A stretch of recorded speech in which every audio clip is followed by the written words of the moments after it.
Hello and welcome to episode 46 of HardcoreGaming101.net's top 47,858 games of all time podcast, where we objectively, definitively, and scientifically rank the games you nominate. My name is Xerxes, and don't you hate pants? And with me here tonight are... I'm Carl. I am Satenga. Discord Inc. And I'm Lana.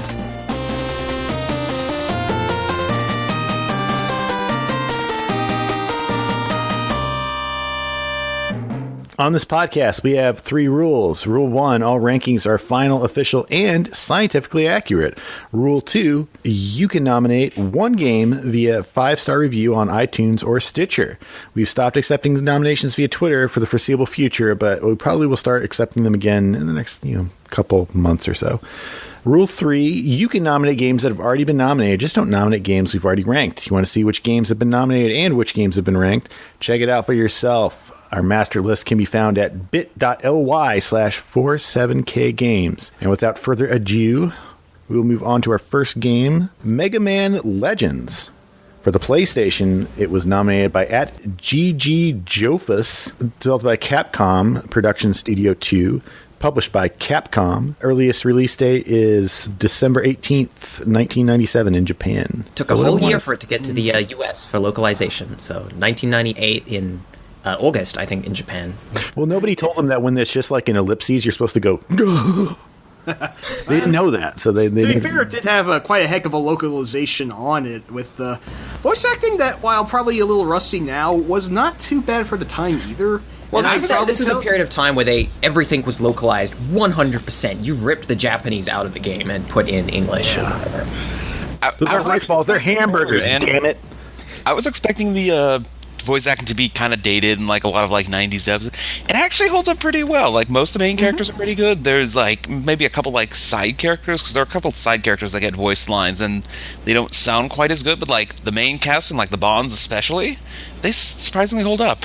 The only real issue with the voice acting is just the way that the dialogue is broken up so that they talk like this. That was the case in like every studio back then, that they had to basically record the lines individually instead of everyone being in the same room. But I guess it was just how things were carried out at the time. But let's say good track. But so Mega Man Legends is a 3D Mega Man. Is this the first 3D Mega Man? And that made people very angry for no really pertinent reason. Yeah. Well, they didn't realize that like Mega Man was one of the only classic video game series that would return to 2D. They didn't know that at the time, so yeah, they were upset. Okay, Mega Man Legends is an anomaly compared to the rest of the series at large. Like, if somehow somebody doesn't know what Mega Man is, it's like a massive series of these action platformers. Pretty standard. You go around. Don't even bother. Okay. Nobody is listening to this show that does not know what Mega Man is. Well, you have likely played a Mega Man or Mega Man X game in your lifetime at some point. Well, we've looked at a Mega Man game on here before, so they should know, because they should have listened to that episode. A good point. Well, they not only listen to the shows, they play the games we discuss. It's a very religious experience for our listeners. Okay. I know, I play every game you guys have reviewed. Okay, let's just put down this rule. Let's do our best to not compare Legends to the rest of Mega Man at large, because it is absolutely nothing like them. It's really just Mega Man in name only, and that the protagonist is called that, and that his sidekick is Roll, but other than that, so aside from a few vague ties, it has nothing to do with the rest of the series. And for a while... It kind of takes the opposite direction that the X series. The X series like basically looked at the NES ones kind of like supercharged at all, and like with like bigger bosses, like faster gameplay. And this one just like kind of like takes it apart, and like there's some stuff that's like tangentially Mega Man. Like you can still get like sub weapons, but you find them completely different, and like you have a lot of the characters, but just it's very different from like any other Mega Man games, like both before it and that would come after it, for that matter. I would say tonally different, to the extent that the old Mega Man games had a tone. I mean, Mega Man X games had like a tone which was like, in your face 90s. But it was a rare series to do dark. Yeah. It was a rare series to do darker and edgier, right? Although Legends is, once again, opposing to X in that it's considerably lighter than X, and I don't know, maybe a little lighter than the classic series for what very little you get out of that. Well, The game kind of falls out of time with itself. I have no idea like where they sort of came up with this game. And just in terms of it's all cartoony and bright. It doesn't look like almost any other PlayStation game in terms of how they handle the art. And it, especially in '97 where everything was gritty. So I think that it almost feels like it was based off of an anime series that doesn't exist. right. Yeah, I'm gonna go ahead and call this the best Ghibli video game ever made. Certainly better than Ni no Kuni. Yeah, that's a pretty good. Ooh, swish. I haven't played much Ni no Kuni, so I will agree with you without looking into that further. But, yeah, no, I can see the Miyazaki ties with this one. It definitely has an art style that was evocative of, Ghibli's films and other, high-quality studio films from the era. It's, That and some classic Disney thrown in, what with like the gigantic like round heads and yeah. Yeah, no, definitely. No, this is, although already off the set, I mean, I think it really looks damn good. Even for like 1997, like there is a good deal of definition in the characters and even the backgrounds. Not everything just looks like jangly triangles. I just thought of this because I'm an idiot, but what was probably a huge influence on this was Astro Boy. yeah, I could see that. Now, actually, Astro Boy has been an influence for Mega Man ever since Mega Man 1. Right, but I mean, with this game in particular, like just like the character, the art style. Yeah, the head ratio and the coloring style, it definitely. Yeah, just like the way their bodies are There's shaped. a lot of Osamu Tezuka's art style in here, no question. I never thought of that before. But so do you guys want to explain kind of because this one doesn't play like a regular Mega Man? So it's got like dungeon crawling and almost RPG elements in it, kind of deal, which is different to Mega Man ever. It kind of does like a 3D Zelda game. I think like a year before Ocarina of Time came out. It is Mega Man meets Zelda. It is the PlayStation's answer to Zelda. I don't know if that's a bit of a hot take. It's but, kind of a backwards take because this was a year before Ocarina of Time, so it's a very right. They're like, hey, look, we looked into the future and we counted Ocarina of Time preemptively. Does it have something akin to Z targeting? It has like a targeting actually. system, yeah. I think it does. Yeah. I don't think it's as effective as the Ocarina of Time one, which is why it's not kind of famous and legendary for being kind of a step forward. Yeah, it's useful, but it's like a bit hard to use. Like it, particularly if there's like multiple targets. I noticed this during the one boss fight when you're on the Flutter and you have a bunch of flying ships going around. I would like hold lock on and I'd be shooting at one, and if it would move out of range, I would swing around to another one. And it got kind of hard to keep track of. It's not as much of a problem when you're in a dungeon and like fighting even multiple Reaver bots, but just in that particular instance, it kind of, and it doesn't have like a targeting icon, so you just know that you're targeting them because it centers on them, which is kind of weird. It's also kind of like a weird, like definitely pre-Ocarina of Time in the sense that you almost feel like you're flat on the screen the way Mega Man moves, and you kind of like strafe left and right, and the camera just feels kind of. It's not claustrophobic, but it is a very strange sort of sense if you played more modern 3D games with left and right sticks. With this one, it feels really chunky how you move the camera around. I can't really describe it other than blocky. Claustrophobic is actually a really good word for it. Sorry if I keep jumping again, but like no, go ahead. in like the dungeons, like a lot of them are like they have like super narrow hallways, and like there'll be like a Reaver bot at the other end and shooting at you, and have like little way to dodge, and you can dodge because you have the strafe. But yeah, it is. Very claustrophobic and like kind of creepy. Like, yes. Just a kind of tangent. It reminds me of 3D Zybots, which is really strange. But for some reason, I get like a Zybots sort of element from it. Good comparison. Yeah, I love Zybots. I love Zybots. Yeah, everyone should love Zybots. But the Reaver bots themselves, I always found. Like I said, they always also feel like something from an anime of some sort, like. I don't know, something out of Akira. Just something about them feels creepy. A lot of anime in this game. It's super anime. Yeah, I don't know. Maybe I was something with the project director at the time. Like I said, it feels like this should have been. I guess maybe Capcom wanted to make like their own sort of balls out, super anime influence game, and they wanted to put like kind of a pet passion project, and they wanted to put the Mega Man name on it to see if other people would get into it too. Like, well, it's a Keiji Ifune game, and he's a character designer and artist, so I'm really not surprised that he brought in a lot of we need to have bright, colorful art.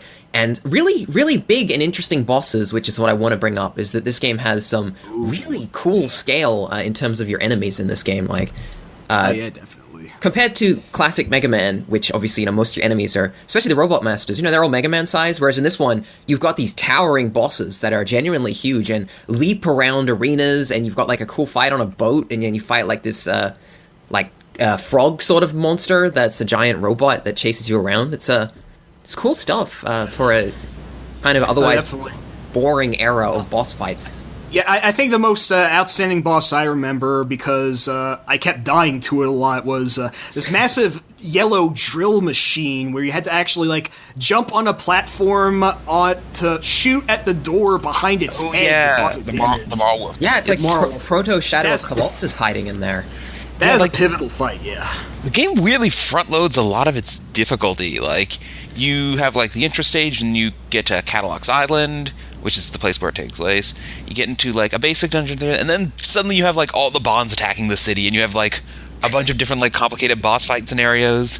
And then after that you go to Teaselbon, who's has his own boss fight, and then it actually kind of slows up, and you have it's a much more broken up between boss fights and dungeons. But that first couple hours or so, you do a lot.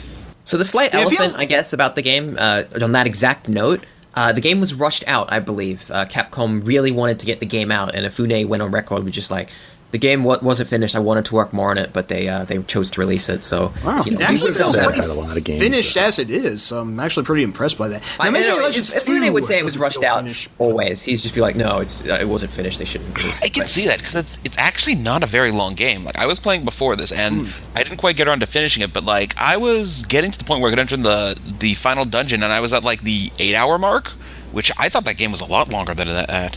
No, it is short. I think that was part of the critical reception that it received. I'm seeing a long play now. It comes up just short of 6 hours, but I didn't think it was that short at all. Honestly, I was really playing this one for hours back in the day. I guess I just found the areas so immersive to explore. I mean, of course, a game of this type will vary depending on how much you want to spend running around and looking at stuff and kind of getting involved in the game. Yeah, because there's a lot of what you could do. My run time was including me going around. There's a lot you can do on this island. Not everything has a unique model, say Wind Waker, but there's a lot of personality and stuff you can do. There's a museum you can find treasures and bring it to. There's a gang of kids that you can help make their clubhouse and find their naughty magazine, except in the American versions. Wasn't there a game show where you were rolling on rocket skates to beat a race time of some sort? Yeah, there's a TV station where there's a bunch of mini games you can do. One's kicking a dog, a robot dog that's chasing a person, and including sometimes kicking other dogs into it. There's the racing. I remember in the industrial zone, there's this dog that will attack you, but if you kick him, you lose morality points. This game actually has a faint morality system to it. I don't know if anyone wanted to bring that up. Where if you do bad things, now, Dis, go ahead. You can do bad things. Some of them they took out. Apparently, I was reading the HD 101 article, and you can apparently shoot birds in the field stages, and you can kick the dogs that attack you, but you were able to even kick some of the normal ones. There's an early scene in the game where there's a dog that's literally chased Tron off a light pole. And in the American game, the only thing you do is you can talk to the dog and get it to go away. But apparently in the Japanese one, you could actually kick it in order to save Tron. Oh wow! Yeah, and apparently the more you don't it, I imagine this might have been a feature they had to cut, and it could have done more. But it essentially turns your armor a darker black, and I think there's some NPC dialogue. There were some NPCs "Oh, you're such a nice boy, helping out," and I'm wondering if I was evil, would they say "Oh no, you're a punk." Yeah, I think at least if your armor grows darker, some stuff you purchase is more expensive. But I don't know if I was just imagining that or I think something that was cut out. I think they do more with it in Mega Man Legends 2, but that I haven't played recently enough to tell. It's interesting that sort of bleeds into what I assume that maybe Steamboat Chronicles was inspired by these games, because there's a lot of similar elements, especially with the I can see that. Anything else to say about Mega Man Legends? Because I feel like we're running out of material on that. Let's see. We could talk about the cast and how the Bonds are the best supporting cast in video games. Yeah. No, I can get on board. I mean, they were enough of a slam hit that, of course, there was the spin-off game, The Misadventures of Tron Bonne, which I like quite a bit myself. Actually, it's a very cute game, I gotta say. Yeah. Oh, and that this game has given Capcom their most enduring mascot in the Servbots that Tron's created. Her 40 helpers, these cute little guys with like yellow Lego heads and smiling expressions. They are so cute. I want to plush one. I want to hug them. And, they're such a solid mascot that they have outlived their own series by showing up as, like, masks in the Dead Rising series. And we're not getting Capcom have taken up a hobby where they pretend to make a new Mega Man Legends and then they cancel it. That's kind of like a tradition they have now where they're like, hey, guys, we're working on this. It's canceled. Funny joke. I get into this because it's going to make us very angry, I'm sure. Hey, listen. Be glad that it's not Konami because it would turn into a patch slot game. Oh, you're right. You're right. Oh, God, it could be worse, I guess. I think a lot of the characters from this have guested in some of Capcom's like spin-off like titles and games where they like throw a bunch of cast members into games, right? Like I think some of these characters have shown up repeatedly. Yeah, Tron's appeared in like the Versus game. She's appeared in like Namco X Capcom. Yeah, so I mean, this series is kind of waiting for a... I don't know if a new version would work at this point, though, because it's kind of... it is of its time. It was the 90s. I think all of the games from this series came out in the 90s, so... Yeah, well, go ahead. I was going to say, like, it's a game that, like, I don't think it could have, like, existed in another area, because it's, like, in an era, like, they're still messing on with 3D and don't really know what to do with, and, like, realistic graphics are like, out of the question, so it's more abstract, so you get, like... these characters that like are all kind of like made out of cardboard boxes, but they're also kind of super stylized and charming, and like the facial expressions, and like they basically like draw like animations as sprites and put them on there, which works really well. And like I don't think like if like say this exists in the PS2 era, it would not look nearly as charming. Like there's a lot of modern games that like rubber faces and stuff with a compared to like the Tales games, which try so hard to be like like an anime video game all the time, and they just don't work, and like they only get really expressive when they like cut to like 2D animated skits. Disc. What do you want to say about Hyperdimension Neptunia as far as anime games go? Let's not talk about. I've never played it, and I have no opinion. That game series is a whole other thing, but I like that you touched on the art, because it's actually the enduring legacy of Mega Man Legends is just that I'm pretty sure it has helped define 3D modern indie art, because so many modern indie games use almost this exact style of sort of low poly with slight texture details in a cartoon way. Like there's quite a few games that use very similar aesthetics to this. The one I can really think of is a Drift Stage with the cars, and it's an Outrun sort of style-ish game. It has the same sort of shadowed 3D. It's really cool stuff that quite a few indie games use this, because it's quite easy to whip this together now. So I think it's interesting that the art style for this game has endured, while obviously most PlayStation games people have avoided reusing that sort of junk. Yeah, still got the wobbly like wall textures and stuff though. Yeah, it has the floating point era, but that's a PlayStation problem. You can't deal with that unless you make toe ball and you don't use textures. Then you can avoid that problem altogether. But so this is. I guess we got to rank this thing. Got to rank it. No okay, I have a tentative placement. Since I thought about this before coming on, let's see. Actually, wondering if you could put it like maybe around like Panzer Dragoon Saga level, because like kind of comparable to like that. So I'd like to throw out that this game was not critically well received, which is interesting. Like this game didn't score well critically when it came out. It would be lucky to have averaged about 75%, which, considering game magazines handed out 7 and 8s out like candy, that's not a great mark for a game. And I was interested to see why game makers and game developers at the time, why magazines and journalists at the time didn't like the game, and then why we would put it that high as a kind of contradictory placement. Well, I think like some of the things we mentioned, like the fact that it is so short during an era of like you got to be like 80 hours to like have any sort of value, and there's all sorts of like kind of padding in like RPGs. I can see like what's like it's a less than 10-hour game. Obviously, this is worthless and it goes in the trash. I love that, like the complete 180 we've done. Where now, if your game's like more than 10 hours, you have to justify like your plus 10 hour length. Oh, it's like, no, I don't want to play this for 10 hours. Leave me alone. I got better things to do, like anything else. Okay, so what an age we live in.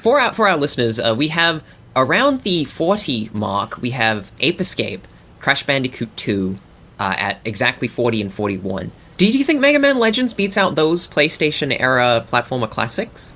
I mean, I'm talking about shit because I haven't played this game. I don't know anything about it. I do know like Don't what tell the Mega Man listeners. is, and like this is a sort of adventure game. Like like you said, like it's a non-answer to Zelda.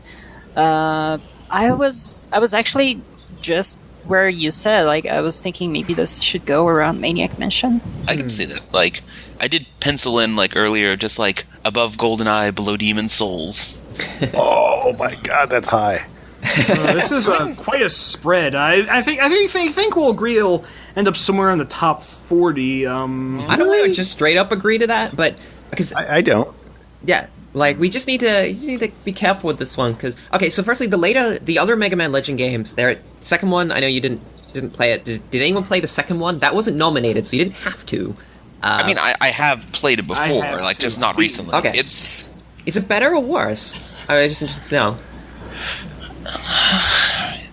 I want to say kind of better. It's certainly bigger, longer, and I think they had a lot more time to get a lot more of what they wanted. It does do things differently since it's like instead of like being self-contained to one island, you're like going between a bunch of different islands, and it like there's a lot more of like the plot of like where did the Reaver bots come from and stuff like that. Yeah, Legends 2 is a technical improvement, but I'll admit I didn't quite like it as much as the first for some reasons, but I can't really go into that unless we rate Legends 2, so... Yeah, I mean, I feel about Mega Man Legends, and I've kind of let you guys say your piece about it because I feel like you have more affection for the game than I do. I didn't dislike it. It's been a while since I played it. I never finished it, though, which tells you something because it is not very long.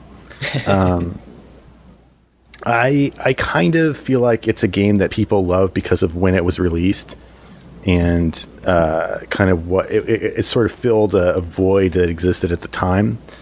And nowadays, I don't really know whether anybody needs to play this game. It's one I feel like. Oh, go ahead. Yeah, I can sort of see that because like for one, like getting used to the controls is tough. Like it took me a while to do it just because like it's a pre analog game. This was before the DualShock, and it has this weird kind of tank control movement. They fixed it for the sequel, but like it is kind of hard to figure out how to control the first few times. So I can see that being a hard thing, but I think like it's worth at least like watching a playthrough. It's like I think its aesthetic and its humor is a lot more timeless than the actual gameplay, which I don't think is super great. It's one.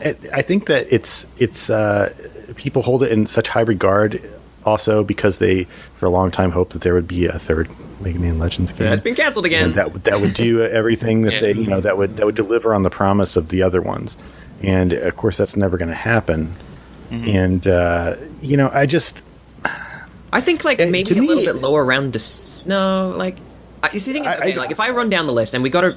The problem is you run down the list and we've said literally just seconds ago, our list is like 10 out of 10 games and then 9.9 out of 10 games. So you kind of like density. So falling down a little bit, do you think this game's better than Ikaruga? Because that is sitting at 55 for us. I know. So I would put it in like the G.I. Joe Star Tropics range, the Windy range. Like I feel like it's a game that it might be good, taking it a little low, just because I think its aesthetic is very strong, and in a time when most PlayStation games age like almost all the PlayStation games like are terrible garbage, today. But whereas Legends at least put in a little bit of effort. All right, wait. I don't know if this is going to actually give Legends a bit of levity, or if it's going to completely tank any validity I have. But I'm going to lay down the most meteoric hot take ever in the history of video games. I'm not kidding. This is really a bad one. So if I lose all respect for this, we all know your feelings for Tron Bonne. Oh, for fuck's sake! I mean, well, okay. Let's get into that later. Okay, let's get into that now. But no, seriously. So we've been making comparisons to Ocarina of Time. That's been inevitable because a good deal of Legends gameplay does feel akin to what would eventually become the model for all 3D Zeldas here on out. I know it is on an objective level not a better game, but I personally have always liked Mega Man Legends more than Ocarina of Time. Explain I'm going why to turn in as my quickly as card possible. Yeah. I think it feels more focused. I think it has better personality than Ocarina. I prefer. Well, it's like a 5-hour game. How could it not be more focused? Like, It's short I do and like sweet. focus. Ocarina of Time's expansive Waffle Fest. Yeah, short and sweet, exactly. And that I do like. And I think there's a bit more complexity also, being able to customize Mega Man's attributes and his sub weapons as well, and all that. I think it's that's something that we take for granted nowadays. Like you see that kind of stuff in modern games. Like if you can't customize something or other, like it's like why does the game exist? Like it does less with more compared to Ocarina. I know. I can see that. Thank you. I didn't. You gotta justify it, and when you justify it, it makes it easier to push it higher, or at least a little bit higher. Well, for the record, we haven't ranked Ocarina of Time yet. I know it's probably going to go a lot higher. I'm not a big fan of that game, so I'm not either. I like Majora's Mask more. It's another hot take. So But, okay, there you have it. that's not a hot take anymore. Okay, well then it's my third favorite Zelda game. I haven't played Breath of the Wild yet. I would like to. I've been willing to say Ocarina of Time is the worst 3D Zelda game. Like all the other ones are better. Guys, we're talking about Mega Man Legends. Mega Man Legends. Mega Man Legends. Okay. Okay, so let's rank this. Okay, so I've got Descent is at 45. What do you guys think about Descent? Around Descent? That's not bad. Yeah, I'd be okay with that. I would. Okay, do you mean above or below Descent? Well, I don't have to tell you where I I'm just trying to get you guys back into like a focus of like, is it Let me just around? remind you guys what is below this territory here. Age of Empires, Elite, Advance Force 2. Final Fight, Wonder Boy in Monsterland, Mappy, Blue, Stinger. Shenmue is a 59. Yeah, I mean, this we rank low because it aged really, really, really obnoxiously. No, yeah, that's what I mean. I'm just saying that's what's below. Like, Not a little below. And I feel that Legends, I honestly think it holds up better over time. Like, I disagree strongly. I don't know why anyone would play this now. I just don't. Like, I liked it at the time. It was okay, but I mean, why? I'm saying, like, I would put this in the Bangai-O range. Mega Man Legends. That's kind of lowballing it. I don't think it is. What's down there? Street Fighter 3? This is kind of a Bang.io game in that it's quirky and fun. Yeah, that's what I mean. I get that. Like Golden Axe is just a little bit below Bang.io. Devil's Crush, Deja Vu, Tempest 2000. I love that list because you read it and then it's like, so it should wait. Hold on. Well, give me a moment here. Let's find where are the bad games. Games are really far down. No, I'm saying when you start ranking, I'm not saying it's a bad game. I'm saying when you try and find like, oh, it's definitely better than this game. It's actually quite hard to find. No, I'm saying like what bad games in our list? Oh boy, have you read our bad games? They're right at the bottom. But we can get to our bad games in a little while. They start with Riven. Mm-hmm. So I didn't want to spoil it. But okay, yeah, it's coming. I think Mega Man Legends is a little bit more enduring than Bang.io in the sense that people did find something in this game that they desperately want more of. And I believe they do want more of this game, which I think is substantial. And I think that the only thing that ages it is that games took a different style of 3D. And that's okay. It's not its fault that gaming moved in a very different direction. And it's still an interesting game. I think it should be a little bit... Like, I mean... Everyone looks at Bushido Blade whenever they look at a list and go, that's a great game, that's in the exact right place. I think Mega Man Legends is a little better than Bushido Blade, how about just a little bit. Below that is actually a game that I know very well, Full Throttle, and I think, like, in the sense that games that people want more of, and I think Full Throttle fits that requirement perfectly. Definitely does, yeah. Yeah, and it was going to get more until unfortunate stuff. Yes. Okay. Okay. Done. I was kind of want to stop talking about Wait, it. I was going to ask to place it between God Hand and Shenmue, actually, because I just can't stand that Shenmue holds up better than this game nowadays. Yeah, I think this game... It doesn't matter about holding up. Shenmue is just all kinds of innovation. Like, it's all kinds of crazy stuff that will never... Yakuza makes Shenmue obsolete. There, I said it. You said it. You said it. But that doesn't... It It kind of does. you said it. Let's what put if it that we put way. it below Shenmue? What if we put it below? Yeah, let's flip a coin.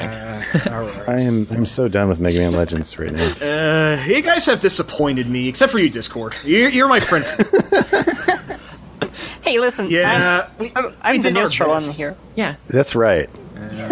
Okay. So, So above or below Shenmue? Let's. Are we gonna have to flip a coin? You want to flip a coin? We haven't flipped a coin in a while, and I wouldn't mind flipping a coin just to see. Okay, heads it ends up above Shenmue, tails. Do you have the coin?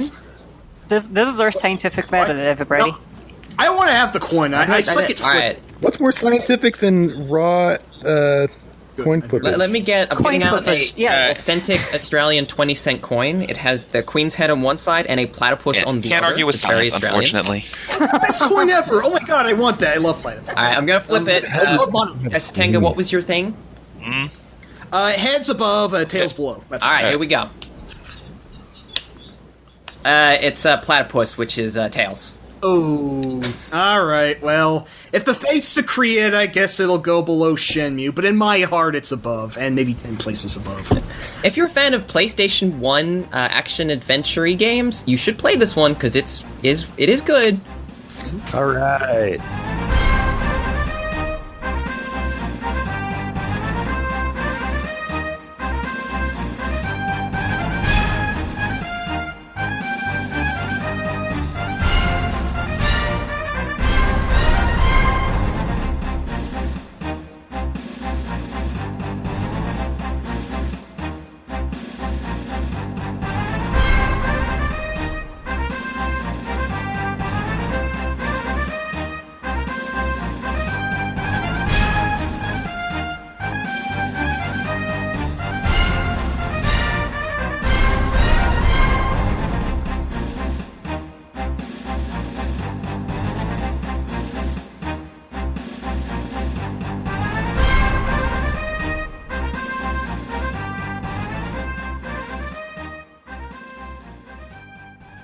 Okay. All right. So the next game we're talking about is Superman 64, which is not its real name. I guess it's actually just called Superman, but it was released for the Nintendo 64, and that's what it'll be remembered as for always. No, and forever. this is where we're actually going to talk about the Commodore 64 game called Superman. We should There was actually one of those, yes. I know, yeah. I wonder how much better or worse it could be. So this was nominated by Anonymous on Stitcher, which tells you something about how You sneaky bastard! Who are you? I know, we don't know. We don't know who this person is. But I do know what they said, which was, this is my favorite... Okay, so this is in their Stitcher review, whoever Anonymous is. This is my favorite gaming podcast. It is also the only gaming podcast I'm aware of.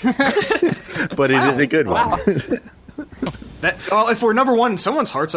sorry, Anonymous, I called you a bastard. I rescind that. Thank you. I think you should rescind that, because if it's their favorite podcast, they probably shouldn't have asked us to play Superman 64. Well, no, they said it's their favorite gaming podcast, but we're also the only gaming podcast they know of to exist. So by default, we are the favorite. As far as I'm aware, we are the only gaming podcast.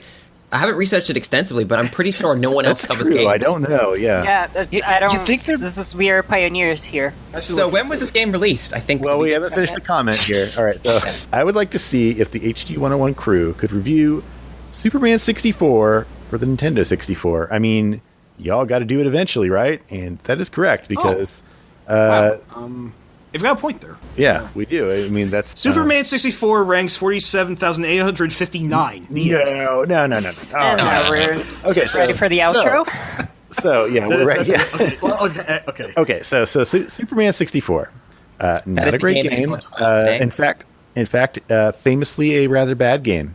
And there's different theories out there as to why this is.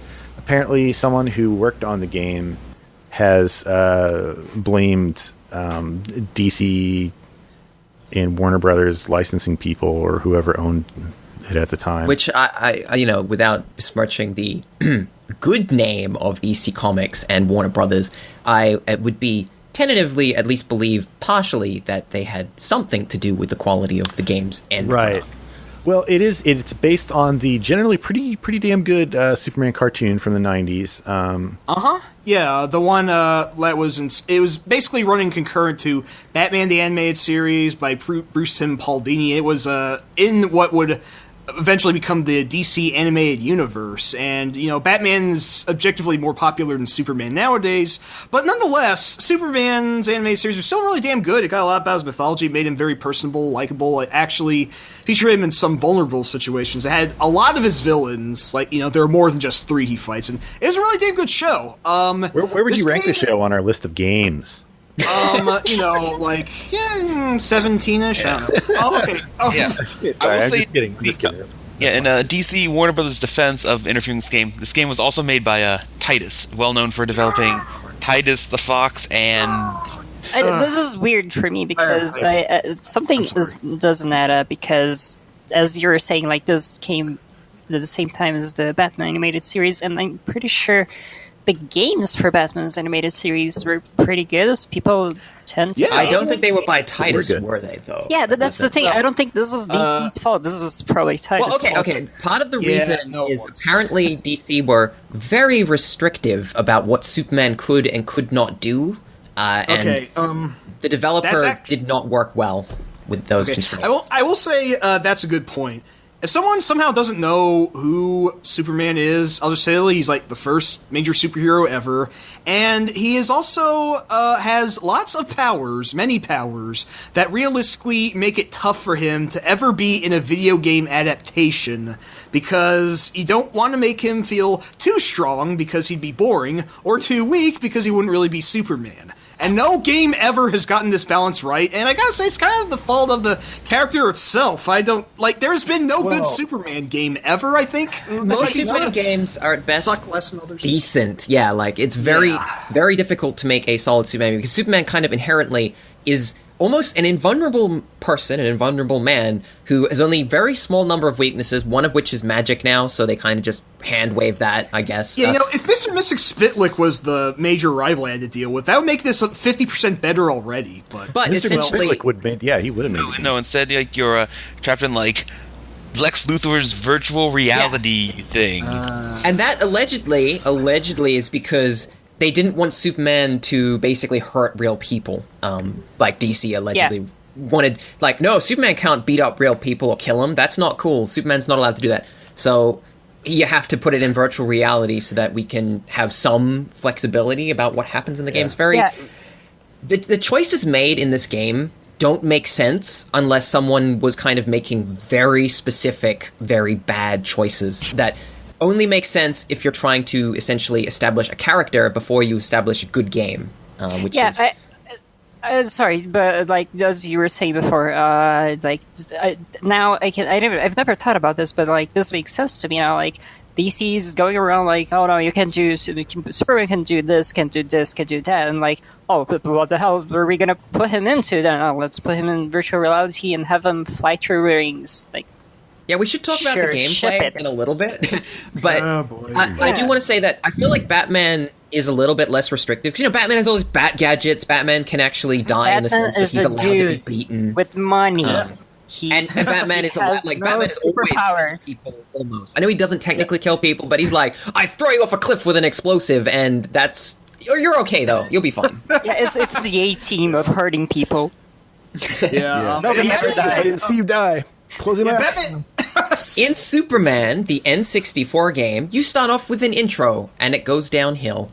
Your friends, Jimmy Olsen, Lois Lane, and the chief of the Metropolis, Perry White, they get sucked into virtual reality, and then Lex Luthor's well, you're gonna have to go get him, Superman, or something, and he's okay, sure, I'm gonna do that instead of just punching you in the face, would be probably the smarter choice. But turn off the computer. Here's the thing: if you can get physically sucked into virtual reality, guess what? It isn't anymore.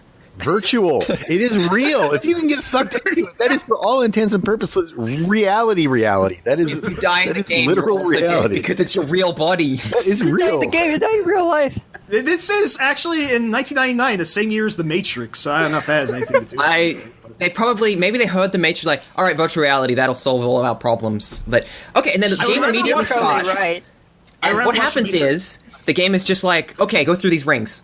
That's it. That's the start of the game. You don't even get time to acclimate your controls. You don't have any idea what's going on. The manual is bare bones, and you just suddenly have to fly through rings. And you gotta admit though, it took balls to say like, we're gonna literally make the player jump through hoops. Well, point.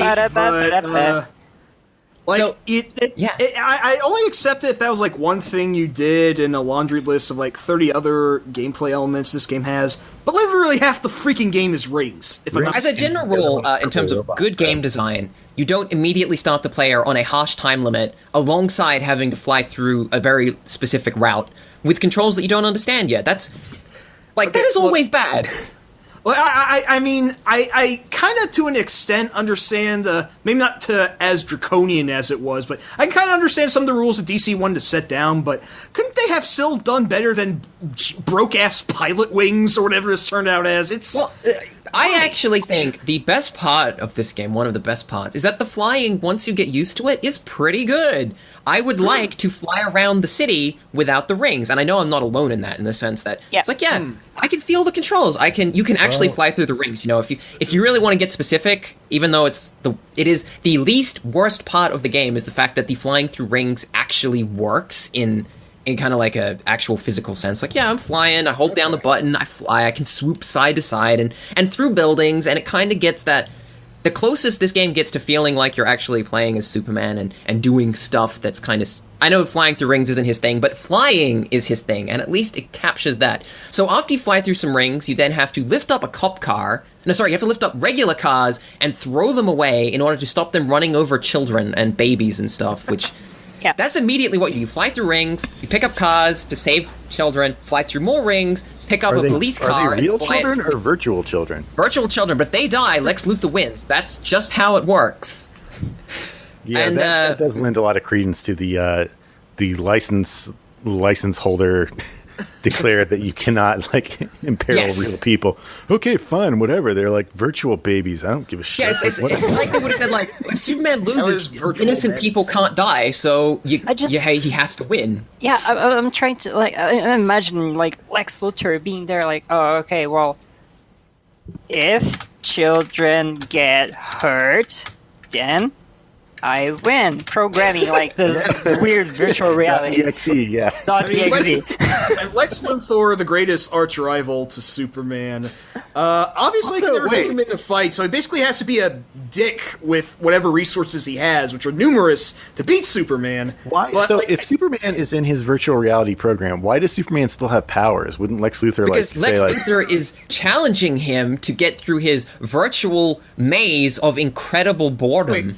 That sounds less like Lex Luthor, more like the Riddler. I am being a total nerd right now. Well, the Riddler did literally do that in one of the Batman cartoons, right? Exactly. Yeah, he did. I feel like Lex Luthor would have, done something that felt smarter. Maybe he would have snuck Superman into virtual reality and then tried to make Superman crazy or something, and then Superman would be like, "Wait, this isn't reality," and then he'd go like nuts. But I think that all future and current depictions of Lex Luthor have solved this problem, where he's definitely really super smart. Like that last movie where he's like, I know what I'll do. I'll unleash a super powerful Superman-like super monster, and I don't know.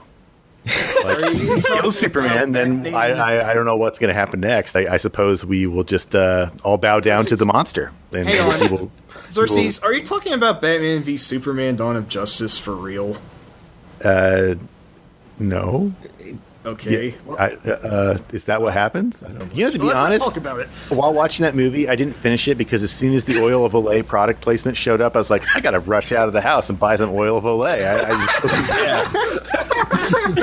going to rub it all over my body and finish this movie. Speaking of a design or the other lack to it, I was watching. I did not have a chance to play this before this, but I was watching a video and just like, it is shocking how like bare bones in production this game is. Like even the menus look like kind of bad, like placeholders or like a bootleg game even. Yeah, okay, so what this is, beta, this is clearly sitting around alpha. Like, this game was in development hell. In case you don't know, this game was in development hell, and again, the developer has alleged, and they did this, like, they didn't say DC Comics is the worst ever. They just said, we would make something, and then they would give us notes, and the notes would basically say, throw that out, we can't use that, or you can't do that. So we ended up going way over time. And so what you have is essentially what I believe you have is essentially them being like, all right, whatever, this is literally all that you will let us make. Here it is. We quit. Like, that is kind of the extent of where you were at. They were like, we're not finishing this. This can technically be beaten. That releases us from our contract. We're gone. Like, that is the... Yeah, well, I mean, they didn't have a contract. They had a license. And their problem was that if they took any longer to make the game, their license would expire. And they were supposed to make a PlayStation port of the game as well. I do want to say, when you say port, they actually handed the game off. I can't remember which developer, but they handed it to a different developer and said, don't make Superman 64. Make a new Superman, and we'll release that for the PlayStation. How'd that turn out? At any rate, the license expired before they could do that. Yeah. So Okay. that was the ticking clock there. And so if the license holder retains that, not the license holder, if the IP holder retains that power to say, no, you can't do that, then if they really did do that, then there is a point at which they're like, we have to release a game, or else we just, like, all the money we spent acquiring this license is gone. I don't know how much blame I should put on Titus, because I know they're a bad developer, but yeah, I don't think that what they wanted to do would have been a great game. I just think that I just don't want to blame them for making the game this specifically bad. Like, everything that was a design choice, like, I know what would be great. Let's do this. And everybody's like, clap, clap, clap, clap. I will grant that it's a fantastic falling through floors simulator. I bumped through several floors, and I had to reset the second mission. Oh, we haven't even mentioned the kryptonite fog. Kryptonian fog. The kryptonite fog. So the game has a really limited draw distance, and even by N64 standards, they're like, well, we got to have fog. Let's call it kryptonite fog. It makes it look like Turok has 20/20 vision in comparison. It's some bad stuff. I tell you, bad business. Okay. That's a hot take. I think because they realized that the Kryptonian fog trademark was stupid, that all of the mission stages, because the game is divided between ring stages that are stupid and mission stages that are absolutely horrible, and in these mission stages, they're all inside really small, cramped corridors that are labyrinthian. Because, obviously Superman's very famous for running through corridors. That's one of his... I believe that's one of his main traits. Is he's like, I'm Superman, I run down hallways. I know that when I was a kid, whenever I picked up a Superman comic book, I was like, if Superman does not run down a damn hallway, I'm going to lose my mind. It's great because there's even like a very small number of destructible walls. Like, they acknowledge that Superman could just be like, you know what, forget it, I'm just flying through that wall because I can physically do that. But then the rest of the walls, he's like, whoa, that is a support beam, and I will not touch it. That's a load-bearing wall. You can't go through it. I want to skip back to the Kryptonian fog, because this is already a giant error in how Superman works. Because if kryptonite was literally everywhere around him, wouldn't he just, fall on his ass? Why is he allowed to fly? He falls on his ass all the time. What are you talking about? But, he can still kind of fly-ish, I think, maybe. If you accidentally tap the right trigger, I think, he's just like, all right, and he just plummets to the ground. I think he's always blowing the fog out of the way with his secret breath. It's just like... So he's constantly exhaling. I almost want to make a boy, I wish somebody got fired for that blunder remark, but this game is a gigantic blunder, and I don't think it did Titus's career. Okay, so before the game actually set Titus in a death spiral. I'm pretty sure this game started their collapse, because they, in 6 short years from the release of this game, they went bankrupt, and I'm pretty confident this did not help their financial situation. I heard. They allege that it's. Oh no, they didn't allege. I think it's confirmed. It did actually sell pretty well. It did. This game allegedly sold, according to them, was the third best N64 selling game on the July of its release. It came out in June. Yeah. So basically, a lot of people bought this game. Which. So, I guess before we rank it, I want to really fast. Could you salvage anything from this concept, and how would you do it? So this feels to me, I know this is not the case, I know that's not, this is not a theory, but it feels like the kind of game that they had ready, this was ready as something else, and then they put Superman on top of it, so I'm almost thinking, could this be a passable game if it didn't have Superman on it? Well, it does have a lot of Superman stuff, which doesn't seem to do all that much. He gets laser eyes, which you just kind of generically shoot at things, and you get freeze breath, which generically freezes things. Wow, what did you expect from that? You also use your freeze breath to destroy tornadoes, which are flying towards people, and these people just stand there, gawk-eyed, as a tornado slowly approaches them. That's the level of game we're getting at here. To speak of salvaging this game, I know that Titus had, and there are beta versions of this game, or videos of the beta, or whatever, floating around, where this game was originally intended to be a sandbox game, or at least a proto-sandbox game. Yeah. The idea was Superman would fly around Metropolis, and stuff would happen, and you would, interact with things, and you would prevent things from happening, and you would have a lot more freedom of movement. And I think that, look, we agree, Titus is at the best kind of a mediocre tier developer. They didn't make great games. But I'm pretty sure they would have made a game that was at least, this is an amusing enough diversion. I can play this for a couple of hours. It sounds like they wanted to make Spider-Man 2. Yeah, I think that they were getting around that sort of area. Yeah. I'm pretty sure they looked at Superman, they went, what does Superman do? Well, he flies around Metropolis, he sees crime, and he stops it. And then we do that, and then we put in, some missions that he has to go on, the missions that are actually in the game. And then, he'll break between missions, he'll fly around Metropolis and solve crimes and stuff. And that was the plan, and for whatever reason, that didn't come to fruition. And you could almost see elements in here that are good. I like the way you can pick up the cars, because at least that's kind of Superman-y. He flies, he lifts things up, and you can throw them. That's kind of cool. The fighting is terrible, absolutely abysmal. You just smash punch, and nothing really happens. You don't even have to fight half the time. If you can get in a line, you can just fly into it. And his punch is flying. It's only the bosses, and there are several bosses who are just guys that run up to you and punch you, and that's all they do. But one thing, and this is Darkseid doesn't even know Omega.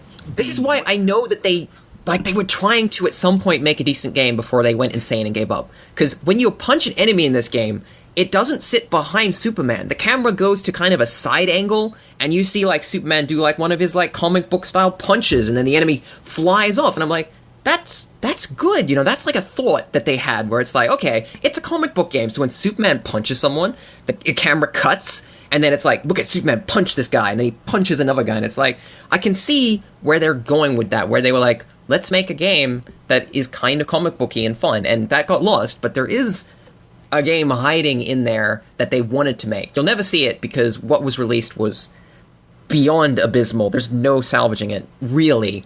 But somewhere in development, they were making a game that was something to at least be. I wonder, I would have just been a smartass and been I'll make Clark Kent the game where you can. Someone really needs to do that, honestly. It's what if the game was it's a stealth game where you have to be Clark Kent and stop crimes without exposing yourself as Superman.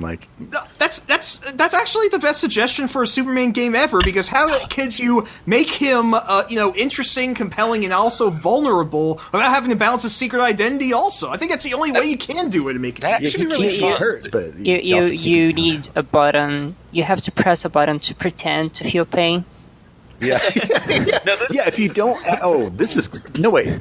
Lana stepped on... This is gold here. So the point of the game is to convincingly fake injuries in cowardice. And so it's it's a bunch of cuties. If you don't do it right enough, Jimmy Olsen's going to be Clark, you just got shot in the face there, and you didn't even, cry or anything. Oh, you're right, Jimmy, Oh, my face! Oh, God!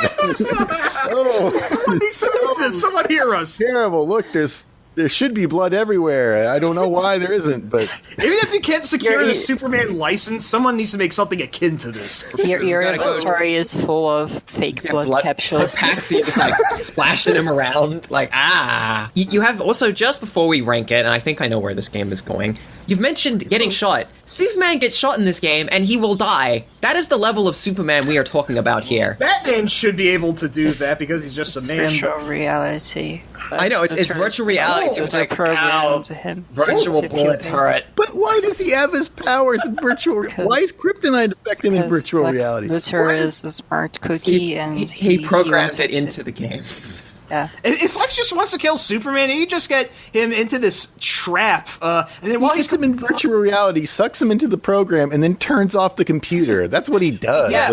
Or he should somehow strap him up to a VR machine, and then just while Superman's body is prone there, Lex is just walk in the room and stab him with a kryptonite knife. Well, his brain is in virtual reality, so you just turn it off. I and it's win, like, Superman. fine. You're trapped in dactyl nightmare forever.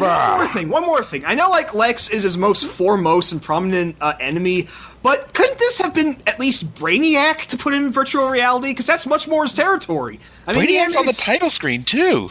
Exactly, and in the context of the animated series, Brainiac was the supercomputer that blew up Krypton in the first place. So, like, what the fuck? I feel like there's just so much... Spoilers for the end of the game, but just so you know, if you manage to finish this game, and if you do it legitimately, the camera at the ending will bug out, and it'll just zoom in and out, and it'll basically make you sick during the ending. Just so you know. But also, the ending is, you saved your friends, but Lex Luthor is still alive, still, like, there to kick your ass, and that's it. Like, that's the ending. It just cuts to, like, but Lex Luthor is still alive and ready to fight, and it's like, you win, and that's the end of the game. Like... Yeah. You don't even get, like, a resolution where you beat Lex Luthor. It's just like, nope. The more I think about this, the more I feel like some people at TIDES are just like, you know what? I do not care. Like, Probably not. This is what they want. Yeah, like, this is what we're doing, and it's going to suck, and it's going to damage Superman probably worse than it's going to damage us. And they were wrong. Yeah. I feel at the point that they were at, they were like, well, we can't, that's it. Like, we're done. We're not. It doesn't matter to us. Like, whatever. This game's going to sell because it's got Superman on the box. Yeah, well, we just want to end this contract. Like, just get it out of here. Just finish this. Speaking of them not caring, did anyone ever play the multiplayer? I kind of forgot that existed until I was, like, reading the old IGN review, and, like, yeah, it does have multiplayer. This. So I can actually mention that I actually played this game in a shop, like in a mall, where they had a demo unit, and they set Superman 64 up on the demo N64. That was what they were like, this is the one that'll move the units. And it was stuck on the multiplayer mode. So, you could basically not play it because it only had one controller. Are you sure it was a demo unit and not some kind of anti-theft device? Don't steal this, you don't want it. I'm not kidding. No, so the multiplayer is some sort of stupid deathmatch mode, I think. Or you can fly around as little UFOs chasing each other while one of you farts out rings. That is the multiplayer mode. You can't actually play as Superman in the multiplayer mode. For the baby out with the bathwater. That does not sound bad. I know. I would play that over Star Fox 64's multiplayer. That was a bit of a janky idea, even I'll admit that. But yeah. Okay, so we got to rank this, and I guess the decision is, how bad of a game is this? Is it the worst game? I think not. You think because not? Really? Actually, I am going to agree with Xerxes on the premise that, as we were all saying, it felt like this game could have been and was going to be more. If it would have been above, like, what the intended product would have been, if it ended up above Bill Lamebier's Combat Basketball, that would still be where it was going to go. Yeah. Then there was a lot of fart potential, a lot of problems behind the set, and it came out even worse than mediocre. So. I would say, like, look, all right, I would say that a lot of the games at the bottom of the list are unplayably bad, and unplayably bad in the sense that they're it's actually, no, I want to say they are a combination of unplayably bad and impossibly bland. I like how you had to rephrase that because you realized that Superman 64 is unplayably bad. It's like, hold on. I don't think it's... okay, so no. Theoretically, every game is playable if you can link a controller to it. Bill Lamebier's Combat Basketball is unplayably bad. I would argue that for all the polish it has, it's less excusable. Whereas with Superman 64, you at least say, well, these are just some, like, dudes in France who just gave up because they had to put this out there. And it's like, but Bill Lambier, you're like, this is a fully realized nightmare. This is just a terrible, terrible, terrible thing that they put out and, like, saw through from beginning to end. But it has a really cool name. I can't... And it gets funnier every year because nobody remembers who that guy was. It's like, okay, here's my Combat Basketball. My big problem with Superman 64, other than the rings and the levels and everything about it, is that it's actually quite long and quite exhausting to play. Now, the reason that's a problem is some of our worst games, and I'm including Super Monkey Double, The Fabulous Wonder, this is the very, very bottom of the list, even kind of Uncanny X-Men, at least I feel like those are, you play that for, we'll say, an hour, and you'll either finish it or, you're done. You load up Superman 64, you are trapped in a hell of Superman 64 for hours, and you won't even finish it. You just keep having to play this horrible game. and it doesn't get Yeah, better. I mean- It's just like, oh god, it's actually getting worse. What's happening? I'm going to say, okay, so I'm going to put it above Uncanny X-Men for sure. It has to go because Uncanny X-Men Can I- really can't be finished. I think Jones in the Fast Lane has better music, and I think that's why it should go above it. Yeah, I I mean, would- Superman 64 is definitely in the Jones zone, no question. Well, let me put it this way: Superman 64 makes me hate Superman 64. Jones in the Fast Lane makes me hate life and myself. True. But if you understand That's the music concept. the essence of art, it provokes a reaction, and Jones does that better than Superman. That's true. Okay, I was gonna. Okay, let me put it this way. Like, all right.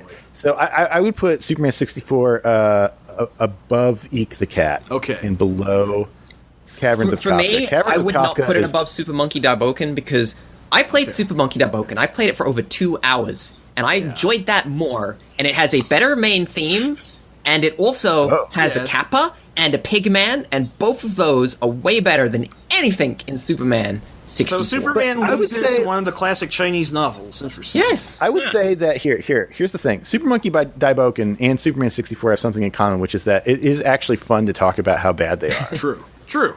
And that is one reason why I definitely can't put. Okay, so all right, so how about a compromise below Eek the Cat, which is a game that's just it's not unplayable. It's just why would you play it? Yeah. Well, I guess is the question. The thing is, And I then- think and then Superman 64 above- is fun to talk about, but it is not fun. Like, okay, there's So Bad It's Good, which, as we know, is a concept mostly in cinema, but it can extend to games. And there's some games like Bullet Witch that actually fit that category pretty well.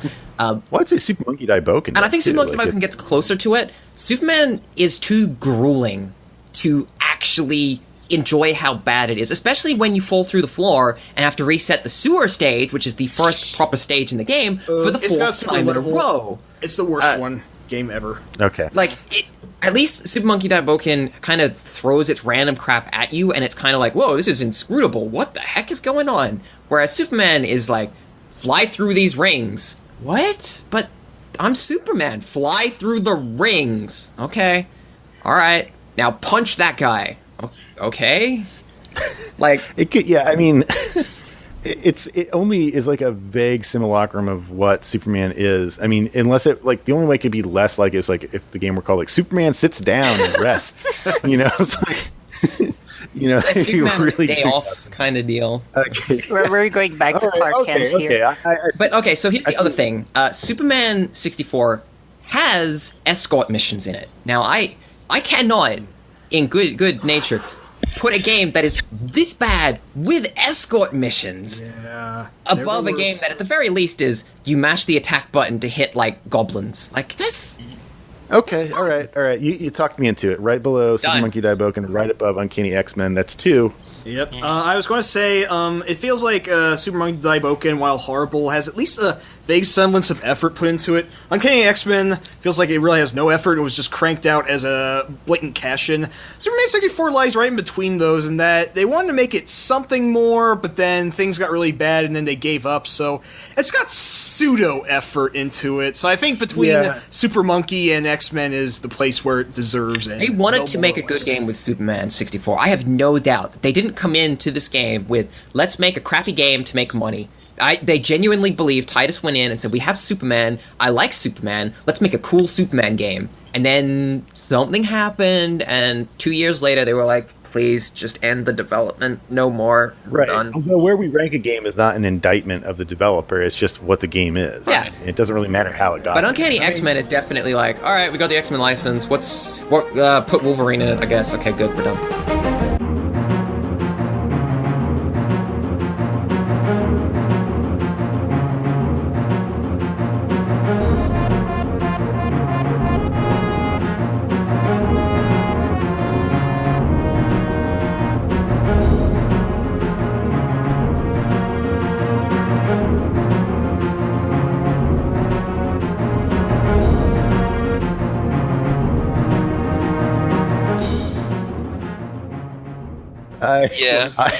I want to die.